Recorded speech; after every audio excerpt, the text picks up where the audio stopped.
नमस्कार दोस्तों, ये है ज्ञानधारा चैनल। जैसा कि आप जानते हैं कि हम लोग पेपर सॉल्व कर रहे थे राजस्थान लोक सेवा आयोग के अंतर्गत असिस्टेंट प्रोफेसर भूगोल विषय से पूछे गए प्रथम प्रश्न पत्र के बारे में। तो इसके पहले के दो वीडियोज में हम लोगों ने 1 नंबर प्रश्न से लेकर 45 नंबर प्रश्न तक सॉल्व किया था। इस वीडियो में हम लोग क्या करेंगे, 46 नंबर प्रश्न से लेकर और 80 नंबर प्रश्न तक अर्थात कुल 35 प्रश्नों को सॉल्व करेंगे। तो ये प्रश्न पत्र आपका 2016 का है, जो कि विज्ञप्ति निकली हुई थी 2014 में। तो जो 46 नंबर प्रश्न पूछा गया है कि इंटरपोलेशन मेथड इज यूज्ड, यह अंतर्वेशन विधि का उपयोग किया जाता है। ऑप्शन दिए हुए हैं वर्णमात्री मानचित्र में, कोरोप्लथ मैप में, बिंदु मानचित्र में, डॉट मैप में, सम्मान रेखा मानचित्र में या आइसोप्लथ मैप में, या कोरो स्कीमेटिक मैप या वर्ण प्रतीकी मैप में। तो आपका जो सही उत्तर है वो है सममान रेखा मानचित्र में। तो आपको याद होगा कि जब आप कंटूरिंग्स करते थे, कंटूर्स बनाते थे, समोच्च रेखा का जो बनाते थे मैनुअली हाथ से, तो उसमें कौन सा मेथड यूज होता था, वो इंटरपोलेशन होता था। अब समोच्च रेखाएं जब बनाते थे, समोच्च का मतलब क्या होगा, समान ऊंचाई वाले बिंदुओं को मिलाने वाली काल्पनिक रेखा। और आपसे परीक्षाओं में पूछा जाता है कि आइसोहाइप किसे कहते हैं, तो आइसोहाइप भी जो है क्या है, कंटूर्स को प्रदर्शित करने वाली एक क्या है, विधि है। अब आप मुझे बताइए कि जो डॉट मेथड है वो जनसंख्या के घनत्व को दिखाता है या जनसंख्या के वितरण को दर्शाता है। दोनों में से कौन सा सही ऑप्शन है, वो आपको मुझे कमेंट बॉक्स में पोस्ट करना है। अगला प्रश्न पूछा गया है कि ग्लोबल पोजिशनिंग सिस्टम को कितने भागों में विभाजित किया गया। अब यहाँ पे GIS दिया हुआ, जबकि यहाँ पे ग्लोबल पोजिशनिंग सिस्टम है तो GPS देना चाहिए था, ठीक है। तो जबकि in English version it is clearly written here global positioning system is divided into how many segments। Option दिए हुए हैं 1 2 3 4। तो आपका जो सही उत्तर है वो आपका कौन सा है, वो है आपका 3 नंबर। अब आप बताइए कि कौन कौन से सेगमेंट हैं। तो आपका एक को हो गया स्पेस सेगमेंट, आपको मालूम होगा कि उसका क्या है, स्पेस सेगमेंट है। दूसरा कौन सा है आपका, ये हो गया स्पेस सेगमेंट। दूसरा हो गया कंट्रोल सेगमेंट और तीसरा हो गया आपका यूजर सेगमेंट। ये 3 सेगमेंट हैं जो कि जीपीएस में होते हैं, ठीक है। अब आपको मैं बताता चलूं कि अगर आप पूछा था कि जीआईएस के कितने कंपोनेंट्स हैं, तो जो जीआईएस के कंपोनेंट्स हैं वो आपका हार्डवेयर कंपोनेंट, सॉफ्टवेयर कंपोनेंट, उसके बाद आपका जो है डेटा कंपोनेंट, मेथड्स कंपोनेंट और पीपल्स कंपोनेंट, कुल 5 की कंपोनेंट्स होते हैं जीआईएस के, ठीक है। तो आपने जान लिया इस तरफ। अगला जो प्रश्न पूछा गया है 48 नंबर, जिसमें सूची 1 को सूची 2 से सम्मिलित करना है तथा सही उत्तर का चयन करना है। एक तरफ सूची 1 में प्रदर्शन विधि दी हुई है और दूसरी तरफ सूची 2 में उनके उपयोग दिए हुए हैं, मतलब कि methods of representation, and in the second list given the uses of this representative methods. तो एक तरफ जो है जो दिया हुआ है कि बिंदु मानचित्र, और किस में उपयोग होता है आपके सामने दिया हुआ है। तो बिंदु मानचित्र का जो प्रयोग किया जाता है, इसके पहले के जो प्रश्न था उसमें हमने आपसे पूछा था कि आपको कमेंट बॉक्स में पोस्ट करना था। तो जो बिंदु मानचित्र है वो आपका जो दिखाता है वो दिखाता है जनसंख्या विन्यास को। अब उसके बाद जो चक्रारेख होता है वो आपको दर्शाता है भूमि उपयोग आंकड़ों को, और वर्णमात्री जो आपका प्रदर्शन विधि है वो आपका दर्शाती है जनसंख्या घनत्व को, जबकि समताप रेखाएं जो है तापमान के वितरण को दर्शाती है। तो इसलिए आपका जो उत्तर है वो A3 B2 C4 D1 सही हो जाएगा। तो ये आप देख लीजिएगा कि dot method is used for the population distribution, wheel diagram is used for the land use data, choropleth is for population density, and isotherm is associated with distribution of temperature। अगला जो प्रश्न पूछा गया है उसको हम लोग देख लेते हैं कि सूची 1 को सूची से 2 से मिलाना है। उसमें भी एक तरफ प्रदर्शन विधि दी हुई है तथा दूसरी तरफ उनके उपयोग दिए हुए हैं। एक तरफ सम्मान रेखा है, तो सम्मान रेखा है वो संक्रामी प्रकृति का विन्यास दर्शाती है। दूसरा है बिंदु, तो बिंदु जो दर्शाता है वो क्या दर्शाता है, वो आपका दर्शाता है जनसंख्या विन्यास को। और विकीर्ण आरेख जो दिखाता है वो दिखाता है सहसंबंध की प्रकृति को, तथा तारक आरेख जो है वो पवन की दशा को दर्शाता है। इसलिए A4 B2 C1 D3 English version हम लोग देख लेते हैं। आइसोप्लेथ जो है वो आपका किससे है, आइसोप्लेथ आपका है किससे, डिस्ट्रीब्यूशन, यहाँ पे आपको देखना है। आपका आइसोप्लेथ जो है वो डिस्ट्रीब्यूशन ऑफ ट्रांजिशनल नेचर हो गया। डॉट जो है वो पॉपुलेशन डिस्ट्रीब्यूशन हो गया। स्कैटर्ड जो डायग्राम है वो आपका नेचर ऑफ कोरिलेशन हो गया। और स्टार डायग्राम विंड डायरेक्शन हो गया। अगला जो प्रश्न पूछा गया 50 नंबर, पूछा गया कि मानचित्र प्रक्षेपों का निम्न में से कौन सा लक्षण सही नहीं है, नीचे दिए गए कूट की सहायता से सही उत्तर का चयन करना है। पहला कथन दिया हुआ कि बोन प्रक्षेप तथा बहुशंकु प्रक्षेप के संशोधित रूप हैं। अब यहाँ पे क्लियरली दिया नहीं है कि बोन तथा शंकु प्रक्षेप के संशोधित रूप हैं, या फिर आपको देना चाहिए था कि बोन शंकु का संशोधित प्रक्षेप है, तो ये सेंटेंस क्लियर नहीं समझ में आ रहा। ठीक है, इसी वजह से इसके कई जो कथन दिए हुए हैं एग्जैक्टली नहीं थे, इसलिए इस क्वेश्चन को डिलीट किया गया था। इस क्वेश्चन को हम लोग स्पेशली अटेम्प्ट करेंगे और उसको अलग वीडियो में हम लोग फिगर्स के माध्यम से समझाएंगे। जो दूसरा स्टेटमेंट उसको भी हम लोग समझ लेते हैं कि साधारण बेलनाकार ना तो समक्षेत्र प्रक्षेप है और ना ही शुद्ध आकृति है, तो ये तो सही हो रहा है। तीसरा है कि केंद्रीय देशांतर से दूर जाने पर देशांतरी माप में वृद्धि होने के कारण बोन प्रक्षेप एक समक्षेत्र प्रक्षेप नहीं है। और जो चौथा स्टेटमेंट दिया हुआ है कि मर्केटर प्रक्षेप में बृहद वृत्त रेखा द्वारा तथा स्थिर दिक्मान सरल रेखा द्वारा दर्शाए जाते हैं, जबकि नौमोनिक प्रक्षेप में इसके ठीक विपरीत है। तो आपका जो पहला है वो आपका गलत हो चुका है। तो अब इसमें आपका ऑप्शन बचा हुआ है 2 और 4 और केवल 3। तो अब आपको 2 नंबर प्रश्न को देखना है कि साधारण बेलनाकार ना तो समक्षेत्र प्रक्षेप है और ना ही शुद्ध आकृति है। तो ये आपका स्टेटमेंट लगभग में सही है। ठीक है, तो इसको हम लोग क्या करेंगे, इस पूरे प्रश्न को हम लोग क्या करेंगे, अटेम्प्ट करेंगे सेपरेट पार्ट में, जब हम लोग पूरे आरपीएससी के असिस्टेंट प्रोफेसर और लेक्चरर के सभी अटेम्प्ट कर लेंगे। तो जितने भी डिलीट किए गए क्वेश्चन हैं उन पे एक स्पेशल वीडियो आपको बनाएंगे। अगला जो प्रश्न पूछा गया है 51 नंबर, उसमें पूछा गया कि सूची 1 को सूची 2 से सम्मिलित करना है।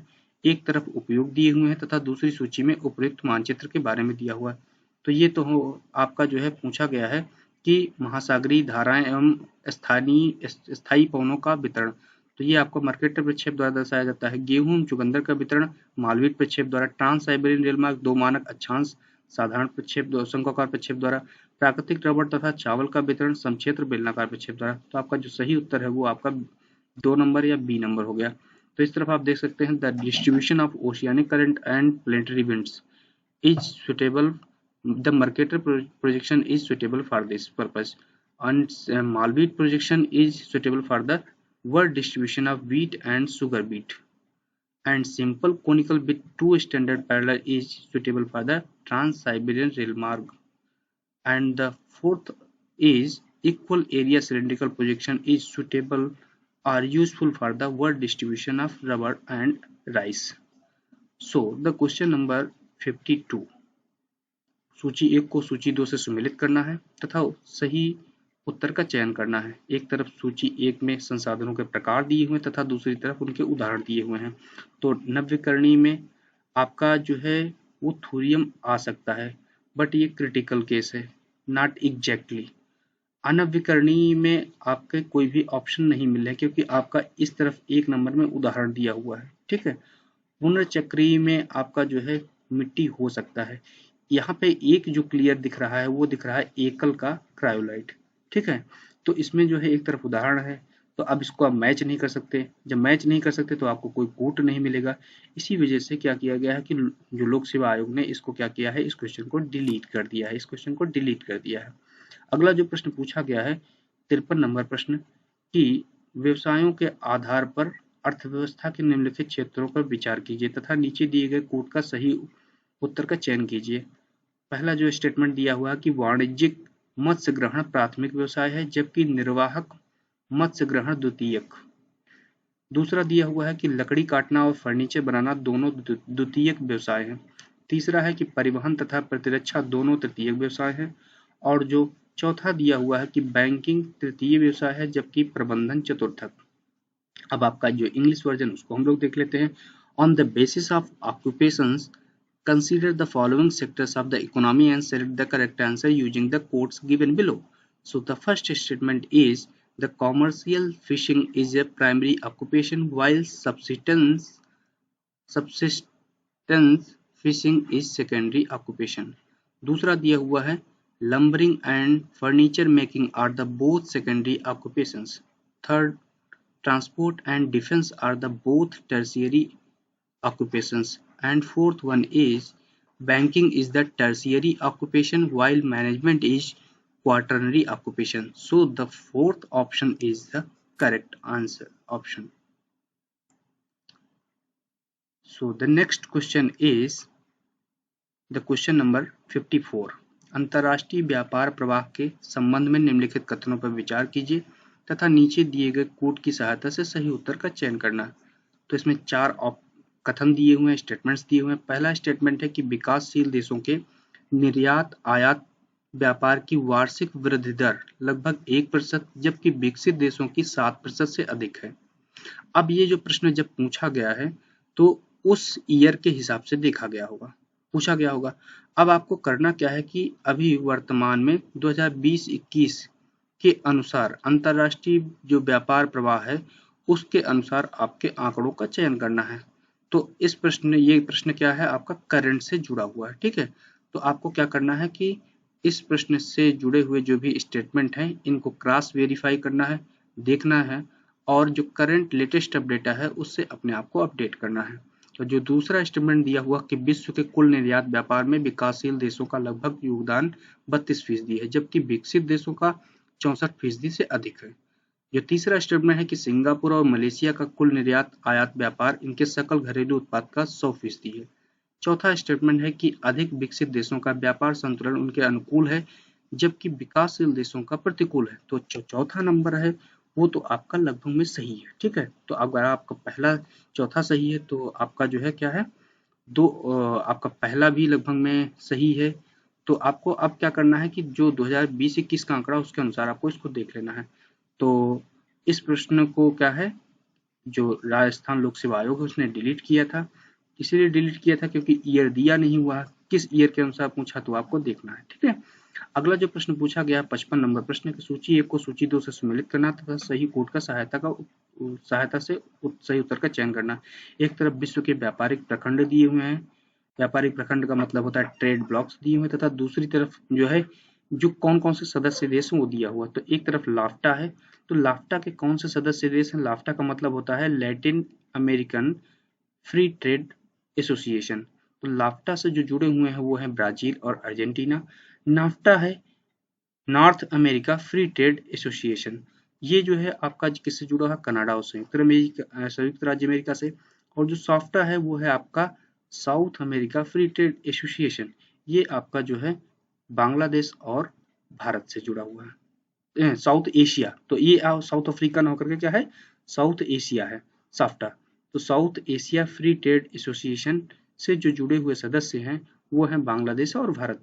और उसके अलावा इफ्टा ये आपका जो है यूरोपियन फ्री ट्रेड एसोसिएशन जो कि स्विट्जरलैंड और आपका स्वीडन सदस्य है। तो आपका जो सही उत्तर हो गया A2, B3, C4, D1। अगला जो प्रश्न पूछा गया है वो प्रश्न पूछा गया है कौन सा है आपका 56 नंबर प्रश्न। इसमें भी सूची आपको मिलाना है, एक तरफ प्रतिपादक दिए हुए हैं मतलब प्रोपाउंडर्स दिए हुए हैं तथा दूसरी तरफ जो है थियरीज ऑफ फैक्ट्री लोकेशन दिए हुए हैं मतलब कारखानों की अवस्थिति का सिद्धांत दिया हुआ है। तो एलन प्रेड ने कौन सी कारखाना की अवस्थिति का सिद्धांत दिया था? तो एलन प्रेड ने जो दिया था वो दिया था व्यवहारात्मक जो है सिद्धांत, व्यवहार परक सिद्धांत मतलब कि बिहेवियरल कॉन्सेप्ट थियरी। और उसके बाद जो है इजार्ड महोदय ने क्या किया था, दिया था आपका स्थानीयकरण त्रिभुज का सिद्धांत। ठीक है, फेटर महोदय ने बाजार प्रतिस्पर्धा सिद्धांत दिया था और वेबर महोदय ने न्यूनतम परिवहन लागत सिद्धांत दिया था। ठीक है, so transportation least cost theory is associated with Alfred Wegner, market competition theory with Fetter, locational triangle theory with Isard और behavioural location theories associated with Allan prayed.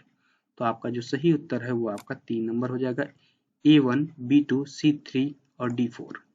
अगला जो प्रश्न पूछा गया 57 नंबर कि पर्वत निर्माणकारी घटनाओं का सही कालक्रम क्या है? The correct chronological sequence of orogenesis is। Option दिए हुए हैं, अब आप ऑप्शन देख लीजिए और सही उत्तर का आप दिमाग में लगाइए कि क्या हो सकता है। तो जो सही उत्तर है वो है आपका चर्चियन, कैलिडोनियन, हर्सिनियन और अल्पाइन। ठीक है, तो सबसे पहले चर्चियन है, फिर कैलिडोनियन है, फिर हर्सिनियन है, फिर अल्पाइन है। तो वर्तमान में जो हिमालय के जो भी बना है, आल्पस बना है, राकीज बना है, या फिर आपका जो है एंडीज पर्वत श्रृंखला बनी, ये सभी किसके हैं? अल्पाइन श्रेणी के हैं। अब आप बताइए कि भारत की जो अरावली है वो किस पर्वत श्रेणी का पार्ट है, और उत्तरी अमेरिका की जो आपलेशियन श्रेणी है वो किसकी पार्ट है, किस पर्वतकालीन घटना का जो है में इसका निर्माण हुआ था।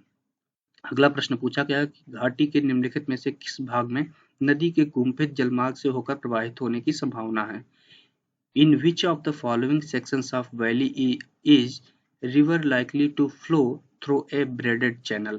ऑप्शन दिए हुए हैं तरुणावस्था में तीव्र ढाल वाले क्षेत्रों में, in youth stage in areas of steep slope, दूसरा है गिरिपाद क्षेत्रों में जहां तलछट के विशाल टुकड़ों में निक्षेपित होने की संभावना है, in foot hill zone where large fragments of load are likely to be deposited. On third option is मुहाने के निकट जहां नदी का वेग काफी कम हो जाता है, near mouth where river velocity has been reduced significantly, और जो चौथा ऑप्शन है शीर्ष क्षेत्र के निकट, near source region. So the correct answer is 3, मुहाने के निकट जहां नदी का वेग काफी कम हो जाता है, वहीं पे ब्रेडेड चैनल बनते हैं। अगला जो प्रश्न पूछा गया है कि महासागरों में ताप प्रवणता परत मतलब कि थर्मोक्लाइन लेयर का मुख्य अभिलक्षण क्या है? What is the chief characteristics of thermocline in ocean? Option दिए हुए हैं, यह जल की सबसे ऊष्म परत होती है जिसमें तापमान सभी गहराइयों पर लगभग समान होता है। It is a warmest layer of water in which temperature is almost equal at all depth. दूसरा है इस परत में गहराई बढ़ने के साथ तापमान बढ़ता है। Temperature is low in the layer rises with increasing depth. इस परत में तापमान कम होता है पर गहराई बढ़ने के साथ बढ़ता नहीं है। Temperature is low in this layer but does not increase with increasing depth. And fourth one is इस परत में तापमान गहराई बढ़ने के साथ तेजी से गिरता है। Temperature in this layer falls rapidly with increasing depth. So the correct answer is 4। ये आप देख सकते हैं। ठीक है, अगला जो प्रश्न पूछा गया है कि सागरीय जल में लवणों की मात्रा का सही घटता क्रम कौन सा है? So the correct decreasing order of amount of salt in ocean is. Option दिए हुए हैं, तो जो आपका पहला ऑप्शन है वही सही है, sodium chloride, magnesium chloride, magnesium sulphate और कैल्शियम सल्फेट। अगला जो प्रश्न पूछा गया है 61 नंबर कि मानचित्र में महानगरीय एवं ग्रामीण जनसंख्या के वितरण को एक साथ प्रदर्शित करने के लिए सर्वाधिक उपयुक्त आरेखीय विधि होगी। The representing distribution of metropolitan and rural populations simultaneously on a map, the most suitable diagrammatic method would be। Option दिए हुए हैं Sten De Geer volume method, Stilgenbauer areal method, isopleth and multiple dot method and proportional circles and dot method। So the correct answer is स्टैंडिगियर आयतनी विधि। अगला जो प्रश्न दिया हुआ है कि which one of the following is not process of epirogenetic movement, या फिर निम्न में से कौन सा प्रक्रम महादेशीय संचलन नहीं है? ऑप्शन दिए हुए हैं अवतलन सबसिडेंस, उत्थान अपलिफ्टमेंट, भूस्खलन लैंडस्लाइड, निमज्जन submergence. So the correct answer is भूस्खलन। तो भूस्खलन जो है क्या है? महादेशीय संचलन नहीं है, जबकि अवतलन, उत्थान व निमज्जन ये महादेशीय प्रक्रम है।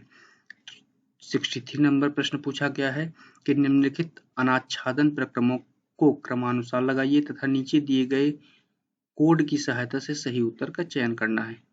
अपर्दन, निक्षेपण, अपक्षय और परिवहन, मतलब कि इसको सीक्वेंस से लगाना है कि सबसे पहले अनाच्छादन में कौन सा आता है।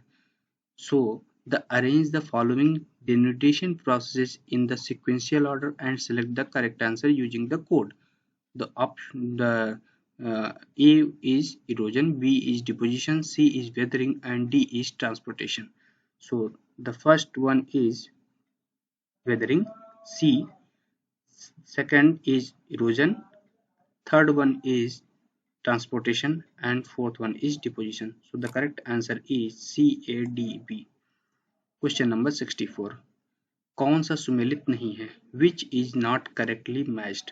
ऑप्शन दिए हुए हैं भूसन्नति सिद्धांत कोबर, तो भूसन्नति सिद्धांत जो है कोबर ने दिया था, सही है।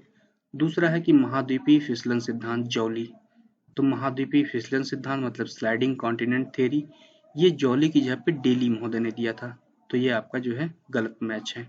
तीसरा जो है कन्वेक्शनल करंट थियरी, ये आपकी होम्स ने दी थी, मतलब कि संवहन तरंग सिद्धांत, और महाद्वीपीय प्रवाह सिद्धांत जो दिया था कॉन्टिनेंटल ड्रिफ्ट थ्योरी, वो वेगनर ने दी थी। तो आप देखिए इस प्रश्न से आपके 4 प्रश्न तैयार हो गए। जियोसेंक्लाइन थ्योरी कोबर हो गया, उसके बाद स्लाइडिंग कॉन्टिनेंट थ्योरी डेली हो गया, कन्वेक्शनल करंट थ्योरी होम्स हो गया, और चौथा कॉन्टिनेंटल ड्रिफ्ट थ्योरी आपकी वेगनर हो गई। 65 नंबर प्रश्न पूछा गया है कि निम्नलिखित में से कौन सा प्लाया झील का उदाहरण है? Which of the following is an example of Playa lake? Option दिए हुए हैं ग्रेट स्लेव, ग्रेट वान, लापनोर झील और गोहाना झील। तो आपका जो ऑप्शन सही है वो है लापनोर झील। अब आपका काम क्या है कि आप मैप पे जाइए, जो एटलस उस पे जाइए, ग्रेट स्लेव, वान, लापनोर और गोहाना, ये लेक किन किन देशों में है, इनको आपको पता करके कमेंट बॉक्स में पोस्ट करना है। अगला जो प्रश्न पूछा गया है 66 नंबर कि निम्नलिखित में से कौन सा पंजा डेल्टा का उदाहरण है? Which of the following is an example of bird's foot delta? Option दिए हुए हैं Niger delta, Mississippi delta, Rhine delta व Hwang Ho delta. So the correct answer is Mississippi delta. Question number 67, दिया हुआ कि निम्नलिखित में से एक कास्ट स्थलाकृति का निक्षेपणात्मक स्थल रूप है। Which one is a depositional landform in karst topography? Option दिए हुए हैं ट्रेवर्टाइन, युवाला, धसकती निवेशिका या सिंकिंग क्रीक और doline. So the correct answer is a travertine. Question number 68, dry canter is associated with, मतलब ड्राई कैंटर किससे संबंधित है? ऑप्शन दिए हुए हैं कास्ट स्थलाकृति से, हिमानी स्थलाकृति से, शुष्क स्थलाकृति से या तटीय स्थलाकृति से। तो आपका सही उत्तर है शुष्क स्थलाकृति से या एरिड टोपोग्राफी से। क्वेश्चन नंबर 69, विच निम्नलिखित में से कौन सा हिमानी स्थलाकृति का अपरदनात्मक भूरूप नहीं है? Which of the following is not a erosional landform of glacial topography? Option दिए हुए हैं नूनाटक, अरेत, मुटानीस या भेड़ पैट शिला और केम। सो आपका आंसर सही है वो है आपका केम। ठीक है। अगला जो प्रश्न पूछा गया है 70 नंबर कि which is not A correct match? निम्नलिखित में से कौन सा करेक्टली मैच नहीं है? अब दिया हुआ फ्लूवियल लेविस, तो जलीय जो है तटबंध से जुड़ा हुआ, सही बात है। उसके बाद दिया हुआ है आपका कास्ट भूस्तंभ, तो कास्ट भूस्तंभ से है, ट्यूबेंसेल से, तो आपको सोचना है। फिर उसके बाद तटीय रोधिका, तो कोस्टल जो है वो बाढ़ से जुड़ा हुआ है, तो आप इसको जो है देख सकते हैं।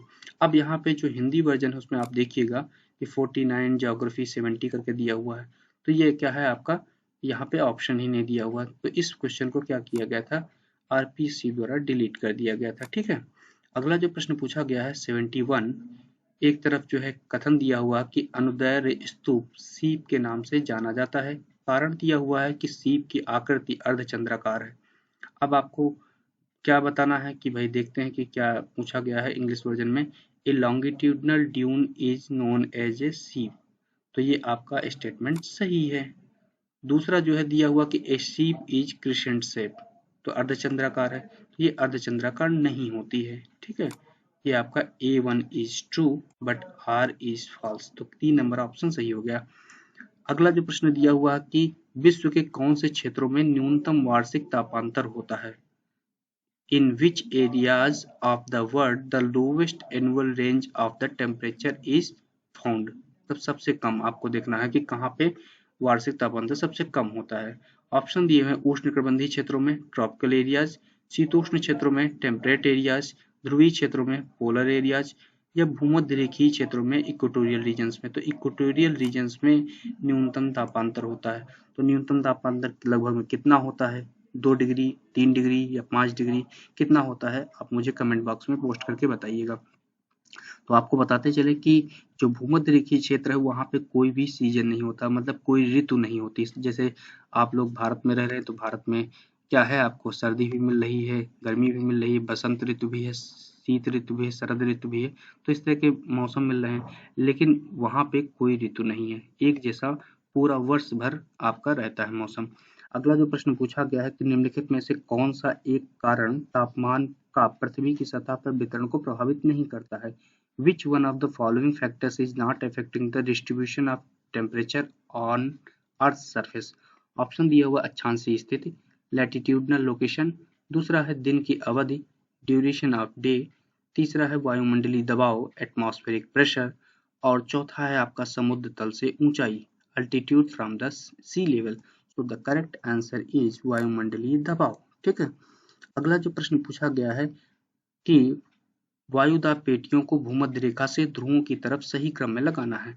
सो the arrange the correct order of pressure belt from the equator to पोल।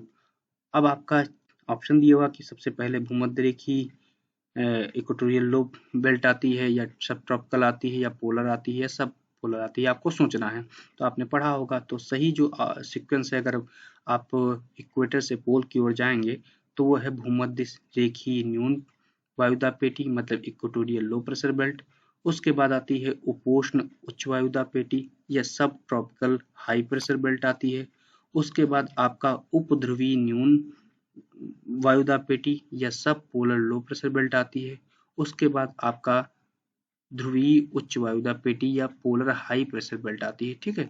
तो आपका जो 3 नंबर है वो आपका सही है। अब आप बताते चलें आपको, इनमें से जो 4 पेटियां हैं, प्रेशर बेल्ट्स हैं, इनमें से 2 तापजन्य है, मतलब थर्मल हैं, और 2 गतिजन्य है, डायनेमिक हैं। तो जो 2 तापजन्य है वो है भूमध्य रेखीय और ध्रुवीय, जबकि उपोष्ण उच्च व उपध्रुवीय जो है ये गतिजन्य पेटियां हैं, मतलब कि पृथ्वी की गति के कारण उत्पन्न हुई वायुदाब पेटियां हैं। जबकि भूमध्य रेखीय और ध्रुवीय यहाँ पर ताप की स्थिति के कारण है।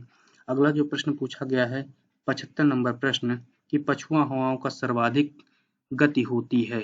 The maximum velocity of westerlies is observed over. Option दिए हुए हैं दक्षिणी गोलार्ध के महाद्वीपों पर, कॉन्टिनेंट्स इन सदर्न हेमिस्फीयर, दूसरा है दक्षिणी गोलार्ध के महासागरों पर, ओशियंस इन सदर्न हेमिस्फीयर, उत्तरी गोलार्ध के महाद्वीपों पर, कॉन्टिनेंट्स इन नदर्न हेमिस्फीयर, उत्तरी गोलार्ध के महासागरों पर, ओशियंस इन नदर्न हेमिस्फीयर।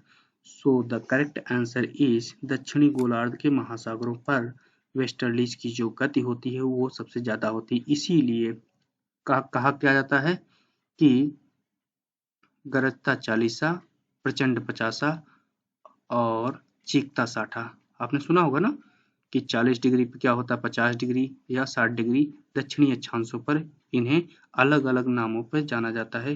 क्यों? क्योंकि इनकी गति बहुत तीव्र होती है। अगला जो प्रश्न पूछा गया 76 नंबर कि सीटी वायु राशियों का स्रोत कौन सा अक्षांशीय प्रदेश है? Which latitudinal region is source of CT air masses. Option दिए हुए हैं 15 डिग्री से 35 डिग्री नॉर्थ और साउथ, 15 डिग्री उत्तरी से 15 डिग्री दक्षिणी, 35 डिग्री से 45 डिग्री उत्तरी दक्षिणी, 40 डिग्री से 60 डिग्री उत्तरी या दक्षिणी। So the correct answer is 15 degree to 35 degree north and south. अगला जो प्रश्न पूछा गया 77 नंबर, निम्न में से कौन सा कथन सही नहीं है? Which one of the following statement is not correct. Option दिए हुए हैं कि विषुवत रेखीय प्रदेशों में वर्षा का औसत वार्षिक योग सर्वाधिक होता है। तो औसत वार्षिक सही है कि सही होता है? So English version is mean annual total rainfall is greatest in equatorial region. It is correct. दूसरा दिया हुआ कि महाद्वीपों के आंतरिक भागों में स्थित प्रदेश कम वर्षा वाले होते हैं। Regions located in interior of continents have lesser rainfall. ये भी आपका सही है। तीसरा है कि ठंडी महासागरीय धाराएं तटीय क्षेत्रों में पर्याप्त वर्षा करती हैं। ये आपका पूरी तरह से गलत है, क्योंकि ठंडी जलधाराएं जो है कहाँ करा पाती है वर्षा? तो या तो ठंडी और गर्म मिक्स हो तब उसकी वजह से वहाँ पे फॉग बनता है, या फिर थोड़ी बहुत हल्की हल्की वर्षा हो जाती है, या फिर ठंडी और गर्म जब हाँ, अब आपको यहाँ पे देखना कि महासागरीय धाराओं की बात की जा रही है या एटमॉस्फेरिक जो है एयर्स की बात की जा रही है। तो यहाँ पे दिया हुआ है महासागरीय धाराओं की। तो महासागरीय धाराएं तो कभी वर्षा नहीं कराती जहाँ पे ठंडी पहुंचती। जहाँ पे ठंडी पहुंचती है तो वहाँ पे क्या होता है, शुष्क क्षेत्र होता है या मरुस्थलों का निर्माण होता है। So the English version is cold oceanic currents provide the enough rainfall in the coastal areas। ये आपका जो स्टेटमेंट है पूरी तरह से गलत है। ठीक है, ये 3 नंबर आपका। और जो चौथा स्टेटमेंट है उसको भी हम लोग देख लेते हैं कि पर्वतीय भाग में वायु के ऊपर उठना प्रादेशिक जल वर्षा वितरण को प्रभावित करने वाला प्रमुख कारण है। Orographic lifting of air is significant factor in regional distribution of rainfall. तो ये आपका भी सही है। अगला नंबर जो प्रश्न है 78 नंबर कि थानवेट के जलवायु वर्गीकरण मतलब 1931 के मुख्य आधार क्या थे। ऑप्शन दिए हुए हैं, ए वर्षण प्रभाविकता, बी मासिक वर्षण, सी तापीय दक्षता, डी औसत मासिक तापमान। The main basis of Thorndike's classification 1931 of climate were A. Precipitation effectiveness, B. Monthly precipitation, C. Thermal efficiency, D. Average monthly temperature। So the correct answer is A and C। A और C मतलब precipitation effectiveness और thermal efficiency। ठीक है, मतलब कि वर्षण प्रभाविता और तापीय दक्षता। अगला जो प्रश्न पूछा गया सेकंड लास्ट इस वीडियो का कि तापमान प्रतिलोमन के लिए निम्न में से कौन सा उपयुक्त दशा नहीं है। which one is not a favorable condition for the inversion of temperature। Option दिए हुए हैं, शीत ऋतु में शांत और साफ आकाश, in winter on calm and clear sky, B दिया हुआ कि धरातल का प्राकृतिक वनस्पति से आवृत होना, surface covered with natural vegetation. तो यही आपकी जो है क्या है, फेवरेबल नहीं है। ठीक है, और जो ऑप्शन दिए हुए हैं उनको भी देख लेते हैं कि जब आकाश साफ हो तथा प्रति चक्रवाती दिशाएं हों, when sky is clear and anti cyclonic conditions prevails, और जो चौथा ऑप्शन दिया हुआ है कि जब धरातल बर्फ एवं हिम से ढका हो, when surface is covered with ice and snow. Last question जो इस वीडियो का है 80 नंबर पूछा गया कि टेलीग्राफिक पठार स्थित है। Telegraphic plateau is located in, option दिए उत्तरी प्रशांत महासागर में, उत्तरी अंध महासागर या अटलांटिक महासागर में, दक्षिणी अंध या अटलांटिक महासागर में और दक्षिणी हिंद महासागर में। तो आपका करेक्ट आंसर है उत्तरी अंध या अटलांटिक महासागर में। ठीक है, तो उम्मीद है कि जो भी आपको 35 प्रश्न कराए गए काफी उपयोगी होंगे आगामी परीक्षाओं के लिए, चाहे वो राजस्थान पब्लिक सर्विस कमीशन से जुड़ी हो या एमपी पब्लिक सर्विस कमीशन से हो या यूपी पीएससी से हो, यूपी हायर एजुकेशन से हो, यूपी जीडीसी से हो, तो या यूपी पीजीटी से हो, सभी में इस तरह के प्रश्न पूछे जाते हैं। तो इनको आप अच्छे से तैयार करिए और जल्द से जल्द सफलता प्राप्त करिए। अगर आप चैनल पर नए हैं तो अपने दोस्तों को शेयर करिए, जिससे कि जो वीडियोस बनाने का जो पर्पज है वो पूरा हो सके और अधिक से अधिक बच्चों को लाभ मिल सके। धन्यवाद।